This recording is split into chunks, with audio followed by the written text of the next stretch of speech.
লিটন দা যদি থাকতো ভালো কিছু হইতো। আর জিতলো বাংলাদেশ, হারলো বাংলাদেশ, আমরা তাদের সাথে আছি ভাই। হ্যাঁ, বাংলাদেশের ফাইনাল খেলার এবিলিটি ছিল, এমনকি বাংলাদেশ ফাইনাল খেলার মতো টিম। কঠিন কিছু ছিল না, কিন্তু ব্যাট লাক হয় নাই। দুবাই এমনি তো মানে ফাইনালে গেল হইতো না, কারণ মানে চেষ্টা করছি, কিন্তু তারপরেও বাংলাদেশ যদি ফাইনালে যাইতো, মনে প্রাণ আসলে সবাই আমরা সাপোর্ট দিতাম যে ভাই ফাইনালে ট্রফিটা জিতে। মানে খুব আত্মবিশ্বাস ছিল যে এই রানটা চেস করবো এবং কি মানে ভালো খেলবো। হ্যাঁ, দাদারা খুব মিস করছি আমরা, লিটন দাকে খুব মিস করছি। লিটন দা যদি থাকতো ভালো কিছু হইতো, মানে অনেক মিস করছি দাদাকে। দাদা থাকলে ভাই এই ম্যাচটা হয়তো বা ব্যারি করে নিয়ে আসতো, ভালো হইতো। মিস করছি দাদাকে।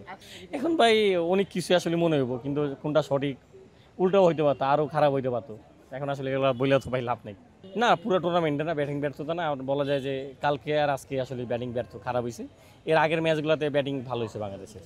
হ্যাঁ, বাংলাদেশের ফাইনাল খেলার এবিলিটি ছিল, এমনকি বাংলাদেশ ফাইনাল খেলার মতো টিম, কিন্তু এই লড়বড়ে পাকিস্তানে চলে গেল শেষ পর্যন্ত ফাইনালে।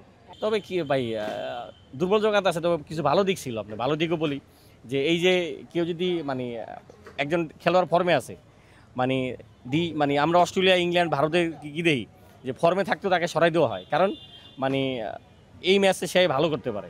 তা বাংলাদেশ কিন্তু সেই দিকে আস্তে আস্তে যেমন ধরেন শেখ মেহেদী আগের ম্যাচে কিন্তু খেলে নাই, কিন্তু আজকে তাকে খেলাই দেওয়া হয়েছে। দেখেন, মানে শেখ মেহেদী এর আগের ম্যাচ, শ্রীলঙ্কার ম্যাচ কিন্তু ভালো করছে, কিন্তু ইন্ডিয়ার সাথে তারা খেলা নেই। এই যে ক্যালকুলেশন, এই জিনিসগুলো ভালো, যে মানে কেউ যদি ভালো করতেই থাকে, কিন্তু বুদ্ধি জ্ঞান করে কাজ করতে হবে যে কে কোন জায়গায় ভালো করতে পারে। এই দিক দিয়ে ভালো যে বাংলাদেশ আসলে অনেক কিছু চেঞ্জ হইতেছে পুরো ম্যাচে ভাই। হ্যাঁ, মানে তানজিদ তামিম আর তানজিদ সাকিবের যেটা মানে জুটি স্বপ্ন দেখছিলাম যে তাদের ব্যাটিংয়ে অনেক বড় পার্টনারশিপ হবে, অনেক বড় জুটি হবে, কিন্তু সেটা আসলে এবার আর হলো না। এটা আসলে আমরা কালকে দর্শকরা অনেকে বলতেছিল তাকে বাদ দিয়ে আসলে আরেকদিন খেলানো হোক। তো আসলে আমরা দর্শকরা অনেক কিছুই বলি, তো আসলে সেটা এখন কি হবে, সেটা আসলে কে খারাপ করলো ভালো সেটা বুঝি না।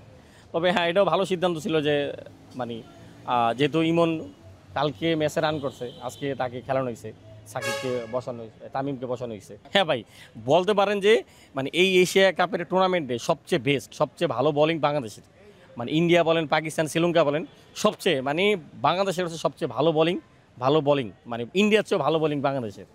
তা কিন্তু ব্যাটিংটা যদি ভাইরা ভালো করতো, অন্য কিছু হইতো। হ্যাঁ অবশ্যই ভাই, কারণ বাংলাদেশ এর আগে 169 চেস করছে না শ্রীলঙ্কার সাথে, এটা কঠিন কিছু ছিল না ভাই। ওটার জন্য ভাই শুভকামনা রইলো, আর ভাইদের প্রতি অনেক ভালোবাসা রইলো। আর জিতলো বাংলাদেশ, হারলো বাংলাদেশ, আমরা তাদের সাথে আছি ভাই। কেমনে যাবো ভাই, কারণ বিষয় তো নাই ভাই, বন্ধু। সময় আছে ভাই, টোটালি বন্ধ, অনেক চেষ্টা করি। তারপরে মিরাক্কেল ভাবে যদি হয়, হইলে আলহামদুলিল্লাহ।